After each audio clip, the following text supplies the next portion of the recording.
my name is Somia Kernel. For the past 6 weeks, I've been working in Dr. Siobhan Brady's Life Sciences lab in order to identify and characterize the genes that regulate root architecture in tomato and Arabidopsis plants. So, in the Brady lab, we're studying the root. We're studying this because it is one of the most essential parts of the plant. The root anchors the plant to the soil, and it also facilitates the uptake of water and nutrients, which is essential for the plant's growth. Thus, an ideal root makes for an ideal plant. So we're studying two plants, Arabidopsis thaliana and the tomato. We are studying the Arabidopsis thaliana for many reasons, some of which are that it's a quick growing plant. It takes about 4 weeks to fully mature.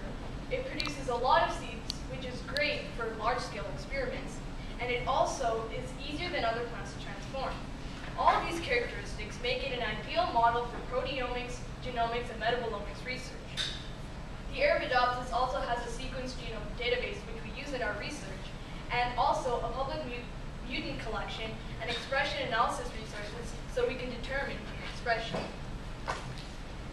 We are also studying tomatoes. The two species that we're studying are Solanum pinellii, which is the wild tomato, and Solanum lycopersicum, which is the domesticated tomato.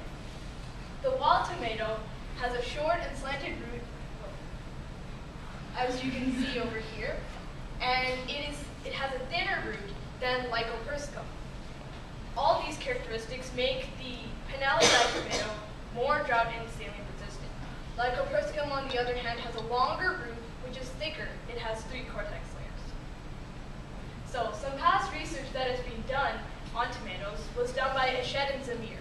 They created introgression lines, which are a population of tomatoes that have lycopersicum DNA with an insertion of pinellii DNA. These figures here show the insertion of pinellii DNA in each of the chromosomes, and over here we can see the insertions of the pinellii DNA within one chromosome. Eshed and Zamir also found quantitative trait loci, which is basically the process of quantifying phenotypes and figuring out which loci on the genome regulate those phenotypes.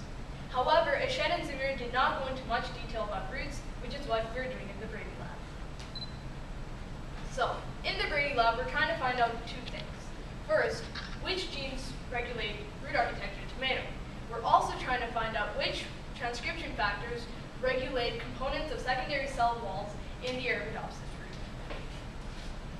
So, in order to do this, we harvest the seeds from the Arabidopsis and the tomato, sterilize them, and then plant them.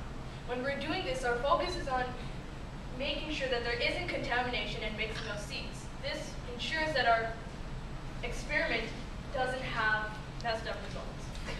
And when we're plating the seeds, we use medium that is called MS, and it's nutrient rich, and it's 1% sucrose. So when we're plating the Arabidopsis seeds, we plant them in sections by their transgression line, and in tomato, we plant the seeds in plates by IL, which is introgression line. So in our tomato experiment, what we're doing is we're scanning and analyzing pictures of the root 5 and 7 days after their germination. We do this so that in the future, we can find quantitative trait loci. So, in order to take the pictures, we use an Epson scanner, and then we analyze the pictures on an ImageJ program to measure the root length. This will be used to find QTLs. In Arabidopsis, we're also doing several things. First, we're trying to transform the Arabidopsis plants by inserting DNA of our own. We do this through E. coli and agrobacterium. In order to get our DNA into the E. coli, we heat up the E. coli and then cool it to let the DNA anneal. Then we extract the DNA using a mini prep kit to put the DNA into agrobacterium. Agrobacterium will then transfer some of its DNA to the flower, which will propagate the DNA onto the seeds. We're also trying to isolate DNA, and we're doing this from plant samples that we get from the Salk database. These are mutants.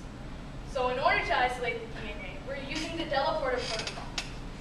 This calls for an extraction buffer to break down the nucleus of the plant sample, and then a wash and phenol to liquefy the DNA, adding sodium acetate to solidify the DNA to precipitate it, and then a wash of isopropanol and ethanol, and lastly adding TE buffer and RNase A to get rid of the RNA that is mixed in with the DNA sample. We're going to use this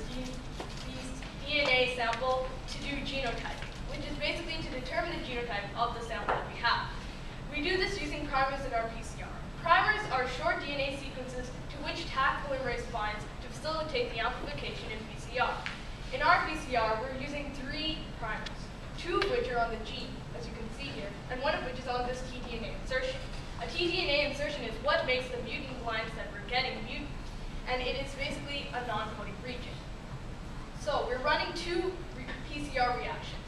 The first is between the forward primer on the gene and the reverse primer on the gene. And when we do this, the wild-type DNA will get amplified because the sequence in between isn't too long. However, when we try to amplify the mutant DNA, we get no amplification because the sequence is too long because of the added tDNA insertion. When we're running our second reaction, which is between the forward primer and the reverse primer on the tDNA insertion, we get amplification in the mutant, but not in the wild type because there is no tDNA insertion. So, before I go into my results, I'll talk really quickly about transcription factor knockout in mutants. So what we're trying to do is to find out the function of transcription factors, and we're doing this by knocking out the genes that code for these. And this is done through tDNA insertions. When tDNA is inserted into the promoter, gene activation is affected. When it's inserted into the gene, protein production is also altered. Both of these create the effect of knocking out the gene. And as I said earlier, we're trying to grow the homozygous plants to see the effect of the mutation. So, here are the results from some of our PCRs. In this one, we can see that sample 4 is a mutant because it has a negative result for the first test and a positive result for the second test. The same is true of the first sample. However, previous PCRs showed that it is actually heterozygous. And in this PCR, we have a control, which is the 0 sample. That's called Columbia, which is our wild type. And it should have amplification here, but not over here. And in this PCR, Columbia